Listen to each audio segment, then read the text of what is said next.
Hi guys, so we have come to the end of filming the anthology and we've decided to get together and have a little chat about it and a well-earned drink. Now, I think some of us are drinking because of the stress of making 4 films, some of us are drinking because of the stress of speaking to Kerry, and some of us are drinking because of the stress of speaking to Az. So there's a lot of reasons for alcohol all around. Now, I've been involved in 3 of these films. For 2 of these films I've made the documentaries, and I know one thing, and one thing is once you've wound Az up and set him off, he will talk and talk and talk. So, Az, would you like to take it away? Not a setup at all. He literally didn't tell me we were doing this, but this is really exciting. And there's no one I'd rather celebrate the anthology with than the amazing Kerry Valentine costume. Nice. Who is a dear friend of mine, as you can tell. But no, she's been absolutely incredible on 3 of the films, I believe it is. And Rusty, of course, who runs the production company, and I would absolutely not be able to do any of the work that I do without him. We are 2 sides of the same coin. I do the creative side, and he runs the business, as he was talking to himself. So yeah, I guess this is going to be like a little free-for-all. I think all of us, including Lee, who's now behind the camera, can chime in at any point just to talk about it. So let's go back to the beginning 9 months ago, as of when this is recorded, and just talk a little bit about sort of quick but painful, because things were very different back then, weren't they? I mean, it was much smaller scale. We had Luke with us, the wonderful Luke Abbott, who is the producer for the entire anthology, and he's done several jobs across the anthology. But yeah, we had Luke with us, and he was actually acting back then. And I remember this was actually the first time Rusty and I had worked with Kerry. What do you remember about kind of like being in the room and coming onto set? Was it like a really scary kind of scenario? Yeah, I was so nervous. But once I barely slept the night before.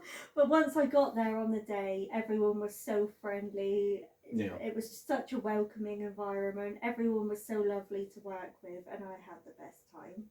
I remember it's really funny because I didn't know anything about costumes, and I still probably don't know anything about costumes, but I remember that I said to you, "Oh, I've got these ties," and you said they were good ties, and then I was like, "Shall I iron them?" And you're like, "Well, yeah." And I remember that was quite a vivid memory for me. So I brought them as best I could. I like rolled them up really nicely and put them in a box for you. And I think you only ended up having to use just a couple of them, but yeah. So because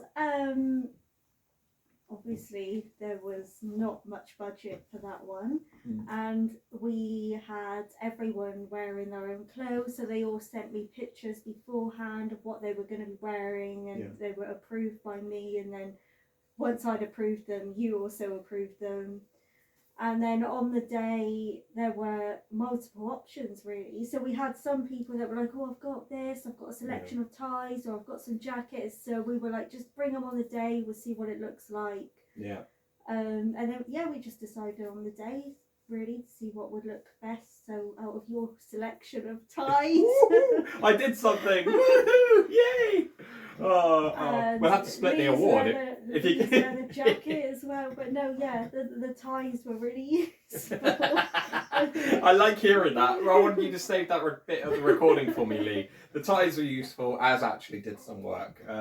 So Rusty, coming to you. I don't have the interviewing skills of Lee, but we're just having a good time reflecting on the anthology. What made you kind of like go from doing the one short film together to kind of turning it into an entire anthology? Because that's quite ambitious.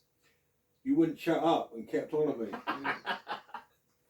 No, we wanted to create a variety of short films that could show off our skills. Absolutely, and also like I think Buccaneers was filmed 1 week before, even though Quick but Painful is the first in the anthology. We obviously made Of Buccaneers and Bandits over the weekend prior to it. Yes. And I think when we really knew that we could build an anthology was when we managed to land Beth Friesiu as in the role of Greta, but also having Luke co-direct the first film, which was something like, I think he only co-directed one of the films. Yeah, we needed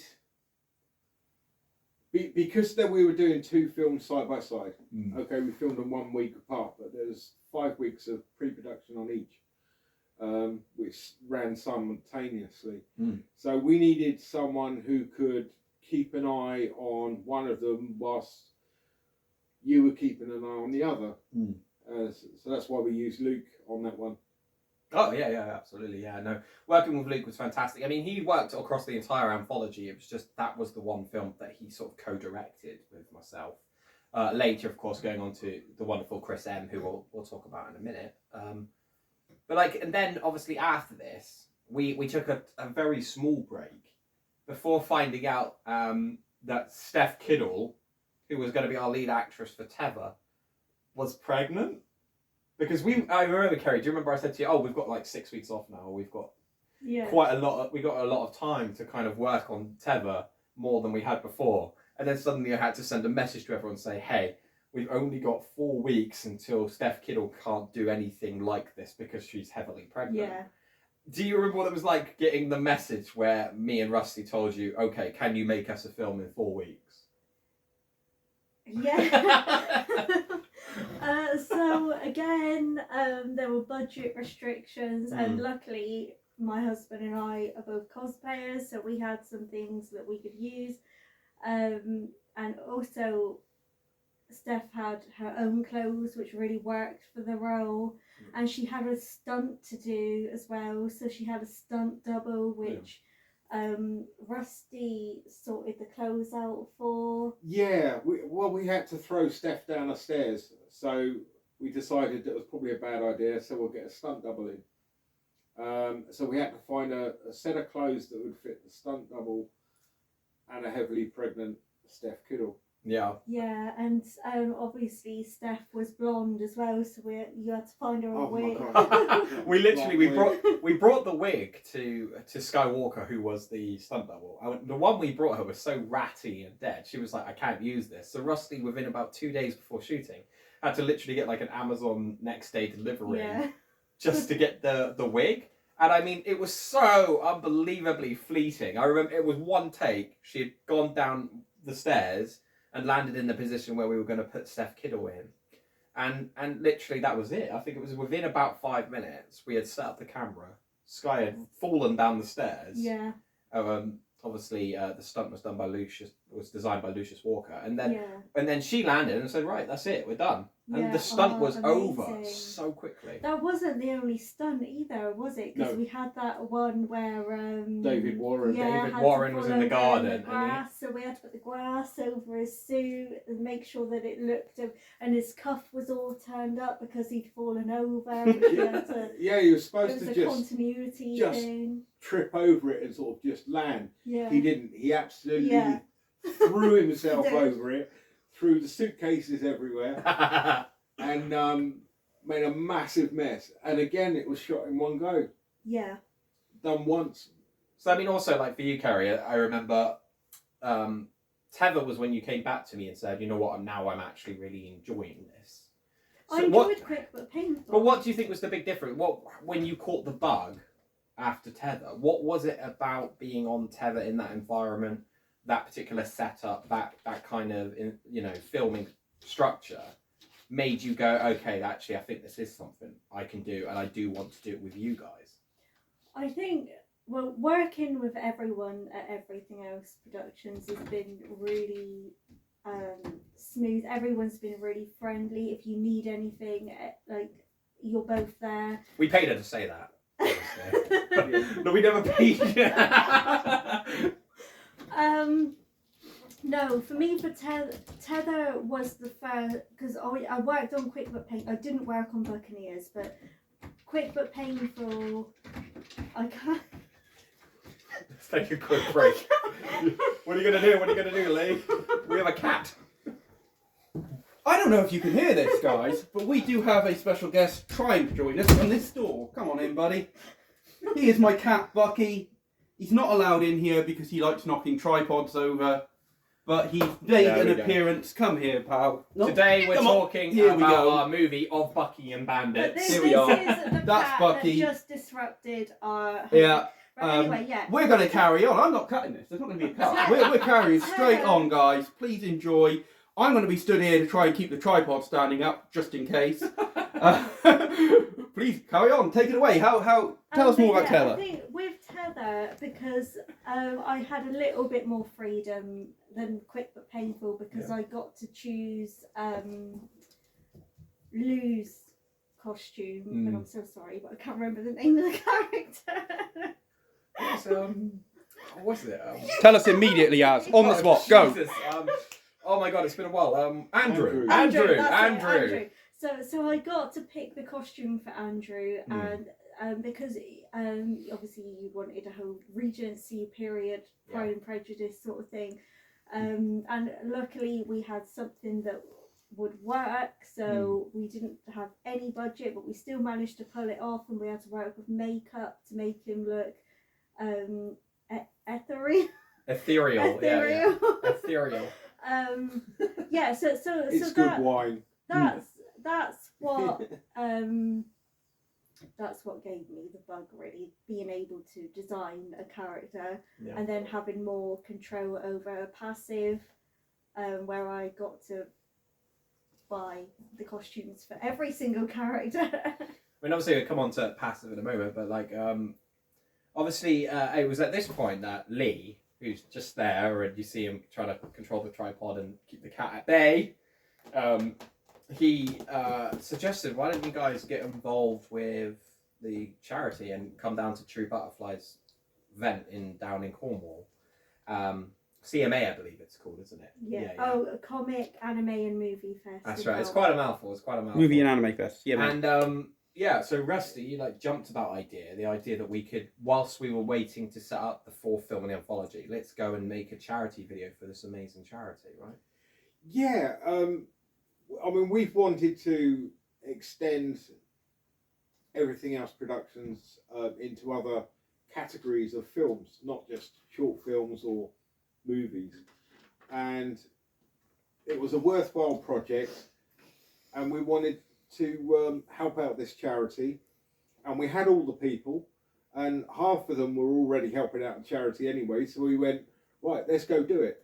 Let's take a weekend away, film this charity, film a really good documentary or series of little documentaries, and help them out and test out the team on other projects. Yeah, and it was really lovely because we really all got to know each other in the evenings after the event. We all became really good friends, and also it was really lovely to see one of the characters that I designed actually walking around the event. The cat's going crazy again. Bucky is now on a door back there. It's fine. Everything's okay. Nothing's falling down. It's great. We're going to carry on. Love it. Oh. But no, yeah, it was really great. Sorry, they're just dealing with the cat. You'll either cut this out or leave it in. I'm leaving it in. I'm leaving it in. Here He is. Oh, no, he doesn't like that. He doesn't like us. He likes Rusty. Doesn't like me. I don't blame him. He's got good taste. Of Bucky and Bandits. Oh, that's the next film. That's the next film. But no, it was really great to go down and help the charity out. And as you said, we all spent a lot of more time together offset. Yeah. Which means we got to become closer just as people. But when you're doing it for a charity and you're able to kind of hang out, and it's all about being in costume, and it's all about the children and the families and making that difference. It just really I think it gave us kind of the push we needed. We were getting a bit tired and burnt out after Tether. Yeah. And we hadn't even started Passive, which was a bloody nightmare, right? It wasn't a nightmare, but we did have a lot of challenges. But also at the Falmouth Con, we had the opportunity to do the talk on both days, but I only did one day. But that was a really good opportunity as well, to see everyone talking about their work. We're hearing from different angles. I think as well, actually, I do want to bring up one moment with this, which was, of course, I think that it's been shared around, hasn't it? Can you tell us, Az, what happened in the interview on stage when you had the opportunity to promote Passive, the next project in the anthology, and we went to Luke Abbott, who was the producer on Passive, how would you describe? How did his lovely pitch of what Passive was going to be go to the audience? So when we came on to do the interview in front of a whole audience, Lee's very accustomed to this, and he does his research, and he's a very good host. He said to me before the interview, can I talk about everything, including Passive, which hadn't been made yet? And I said, yeah, no worries. Ask whatever you want. You know, we'll give you an exclusive. We'll make sure that we answer any questions you want. The trouble is, we didn't say that to Luke. So we're in the middle of doing the interviews, and I've talked about some of the previous films, and Rusty has talked about some of the previous films, and the actors have talked about their roles in it, and Kerry's talked about the costumes. And Lee went up to Luke and was like, "Hi, Luke. Can you tell me a little bit about Passive?" And he held the microphone out to Luke, and Luke took a moment and in complete deadpan mode said, "No, I'm not going to talk about Passive today." And Lee turned to me and he went, "You did say I could talk about Passive, didn't you? It's already in the description." And yeah, so it was quite an awkward moment. And then that video actually kind of went a little bit viral on social media for a little bit. I actually think that you are being kind. I think Luke's reply was simply no, with no further context. Oh god! I've had some awkward moments on stage. That was definitely up there. That was a good one. And for the fact that More awkward than your wig, though. Hey, my wig was fantastic. and then I can't remember again, which wig I was in for that. and again, That for, fire one. again for the video to then go viral Yeah. for about 2 weeks was Yeah. was quite funny. I had like something like 1,000 views. I'm gonna try and put. You're gonna have to send me this clip so I can put it in this bit. We'll cut to a little clip.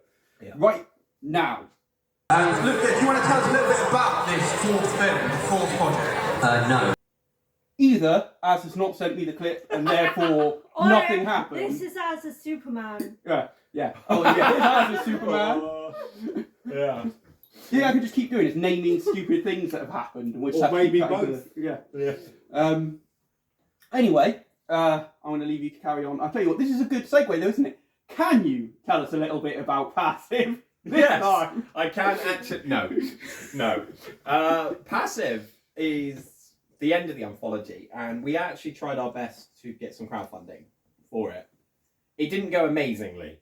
We did better than some local production companies do, but the budget was still fairly measly, and it ended up being just enough to kind of like get a crew together. So we were kind of getting to the point, weren't we, Rossi, where we had to choose between, do we want enough personnel and pay the expenses, or do we want to keep doing what we're doing? And it felt more important to actually expand and try something new. Yeah. So it ended up costing me. Yeah, it does end up costing us a lot of money in our self-funds. But again, you know, this is why we're moving forward, so that we can have a better future, we can I qualify think for it's funding. really important as well to talk about the challenges that we had with Passive. Absolutely. Pre-production was... Not just from a costume point of view, but in Yeah. general. It was the hardest.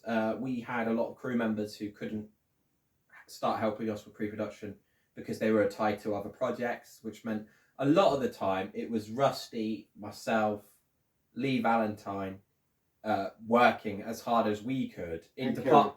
Well, Kerry was sick. I was going to come to that, but Yeah. the three of Oh, us yeah. were working really COVID. hard, solidly for about 2-3 weeks, and Kerry was up sick. And she kept messaging us all saying, "Oh, I'm so frustrated. I want to continue with my work. I want to Yeah. get started." And bearing in mind, we only had like 6 weeks pre-production. And about 2.5 of that, you were unable to do any Yeah. work at all. Yeah, I came down with COVID. I've had it before, but this was the worst. But we got there. Yeah. Well, eventually everyone else who was going to be working on the production did come along. Yeah. But obviously we had quite a stressful... And we had quite a stressful time as well finding the lead actor. Yeah. Well, not the lead actor. We had one of the main characters. Yeah, the one that played Dimitri. Oh yeah. Yeah. Had and- changed quite early on. And we hadn't found a replacement for quite a while. Yeah. So you weren't able to sort of get the measurements or know Yeah. what to do with the costume. Yeah. And we had quite a nice costume planned, which fortunately was the one we ended up using. But if you found a if they were a short actor or a Yeah. tall actor or a Fortunately, large... they did have the same, well, not the same measurements, but the costume still fit them. Yeah. So, yeah. I had problems with location as well. Yeah. Within, oh gosh, the month before, I had a barn for the final location. A really nice barn, would have worked wonders, and the farmer turned it down and said, "No, I'm not doing it." So then I lost 4 barns in total as locations. They all said yes, and then suddenly no. Yeah. 4 days before, I had to find a barn in this lovely little country village that has only about 6 barns that I could possibly use for this location. And I got really stressed because I was chasing you every day. Yeah. About like, where's the barn? When are we getting the barn? Where's the barn? Yeah. And obviously all the cast and crew wanted to know where they were going. Yeah. The logistics of having Yeah. the location, so it just upsets everything, doesn't it? But I think this is the thing is like on films, you do your absolute best to create a schedule, go for a pre-production, but not any one film has the same pre-production as any other. Yeah. It just so happened that it wasn't that we were unprofessional, that we hadn't planned correctly, or we hadn't had the knowledge. It was just the logistics of everything. Was we were having struggles with budget, we were having struggles with costume, we were having struggles with location, actors, and it just became quite challenging. Yeah, and then we did initially, because we had the village hall for a base on the first day, but we did initially think that we were only going to have the van for the second day, but luckily we had the barn where we could set all the costumes up and it was lush. Get everyone ready, and it actually turned out really well. It was a really nice. Which brings me on nicely too, because obviously we want to end by reflecting on the whole anthology, but was there any moments from Passive, Rusty, maybe you go first, that really stood out to you? There was one thing that I had the privilege of doing at the end of Passive, and that was giving what we called the golden cut, which is The golden wrap, the golden wrap, and that was really good when I, as the boss of the company, running the company, have the opportunity to say, that's a wrap. And on this one, it was the end of the anthology, the end of the 4 films, and we called it the golden wrap, which was for all 4. And that was a lovely moment.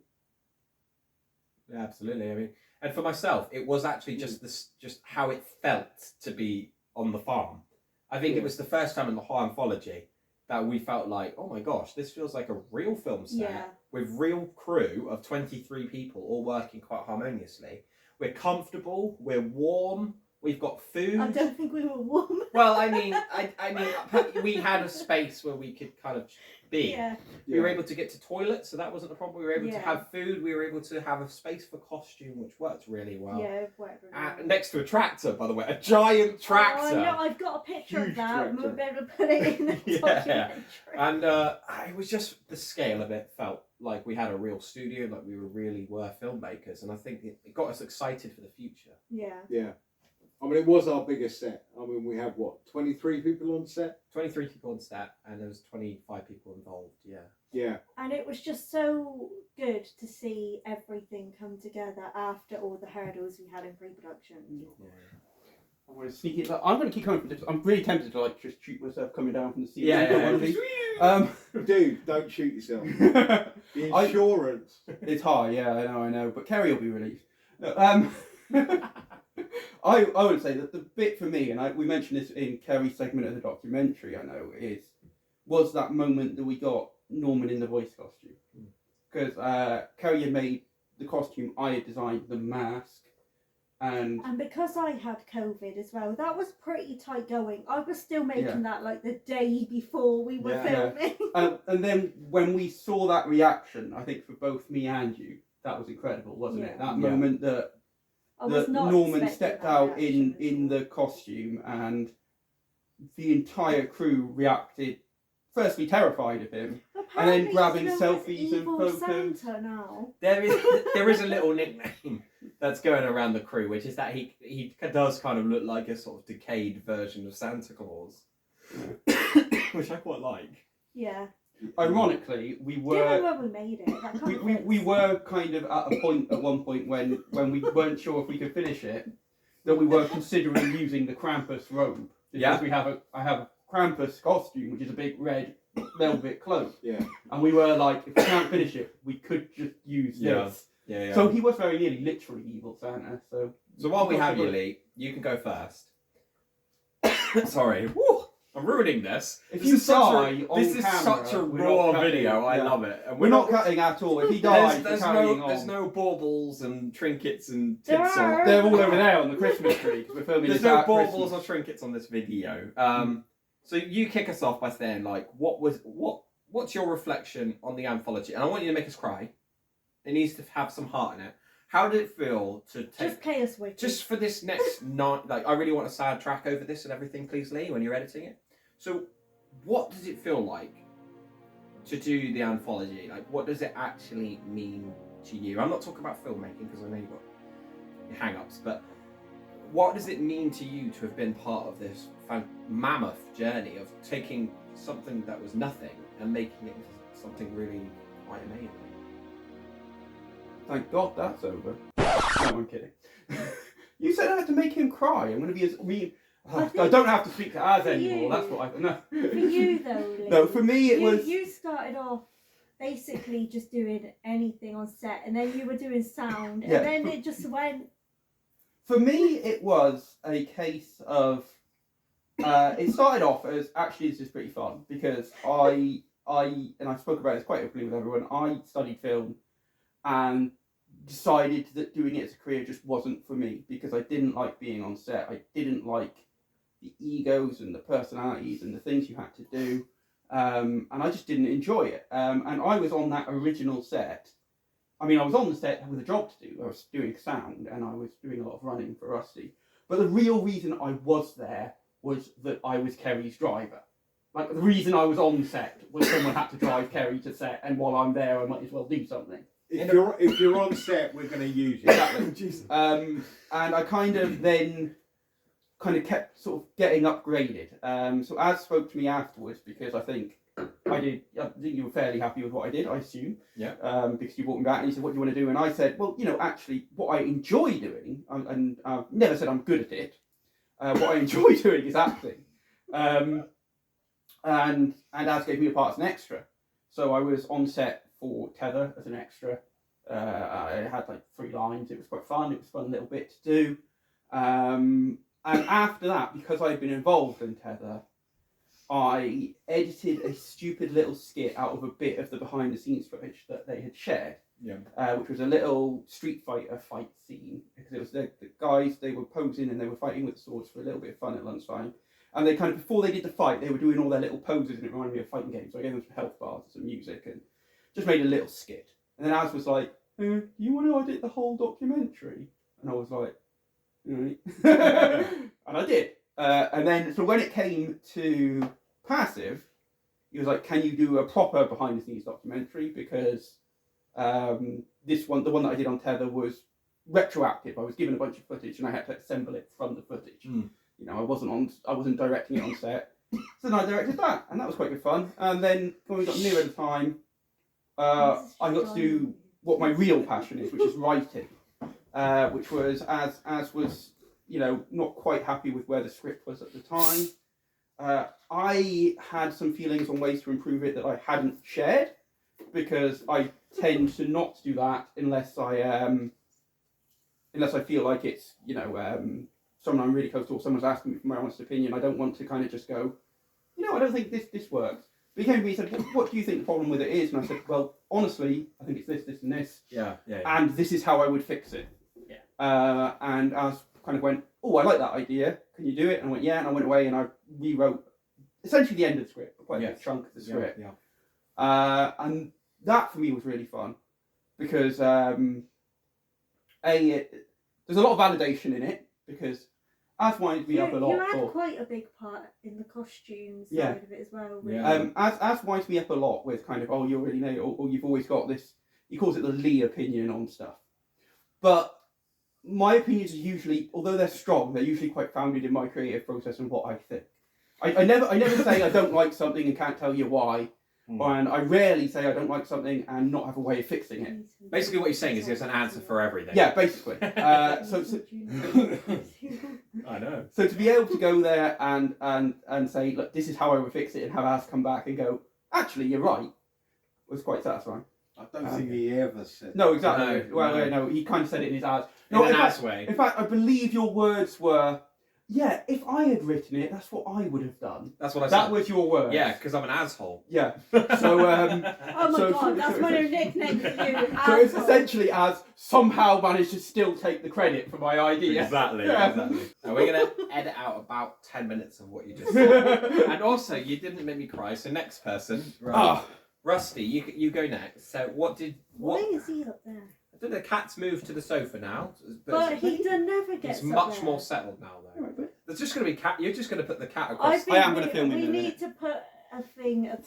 I will, but just finish it. No, finish this Right. first. So Rusty, like, okay, Lee didn't make me cry, but like, what do you think about taking the anthology from nothing into something that it's became? When we started, it was a thought concept that we could do very quick turnarounds on some movies and actually make them work and be good films. And how can we recruit people and have a completely different team for all 4 films and find the best people we can and find the best talents out there that are in the West Country, which is vast. Yeah. There's a lot of people in the West Country. So making this was, it was actually shocking at how good it came out. Yeah. With a lot of new talents and a lot of people who had never been in the industry. I've but never actually been showed. in the industry. There you go. Well, You we gave gave me you a a chance. Yeah, You're doing all right. just alright. No, you're actually very, very good. But yeah, no. Aw. I think it's been for me. Like, you can go last, so I'm gonna make you go last. But for me, it's been the single greatest. I can't even remember the question at this point. I'll ask it again. For me, it's been the single greatest achievement of my life, really. I think I didn't expect it, but I put like my entire heart and soul and time and money and everything that I have into this anthology.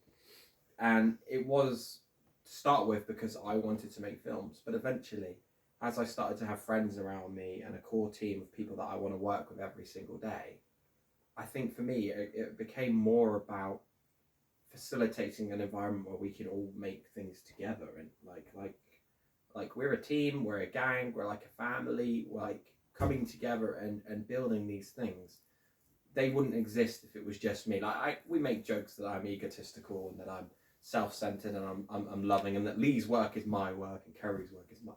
But outside of jest, you know, I'm very humbled to have such wonderful people around me. And I'm very grateful that all of you came on board to help make this thing, because it's as much a Kerry Valentine film as it is a Lee Valentine film, as it is a Chris M film, I told you I'd shout him out, as it is a Luke film. Every single person who got involved across the anthology, it's their film. And when we come to the premiere in just a few short months, we're all going to celebrate each other, and I think that's going to be a very beautiful thing. And have you, are you happy that Lee has actually stopped begging and got off of his knees, that we actually gave him a job? Yeah, he was pretty bad. He was begging. He's not even going to put this in the edit, but I would like to point out that I've literally been on my knees for this entire video, so getting off my knees has not happened. My knee's actually hurting after that bloody 10-minute yap I just did down here. cats. But Yes, Lee, cats. we told you it's not that kind of film. all right. Take it away, Kerry. Give us. What was the question? How do you feel about building an anthology, going from nothing to something? Like, what does the anthology mean to you? Fuck all. More work. I haven't worked on all of them, so from quick but painful, having more responsibility from quick but painful to passive has been amazing. I was given the opportunity to actually make something, and I met some amazing people who are now like my best friends. We meet up, we see each other for birthdays.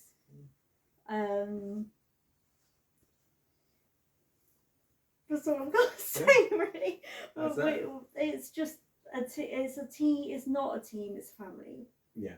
It's a shame that we didn't use you on of Buccaneers and Bandits. Yeah. But we couldn't because of what it was.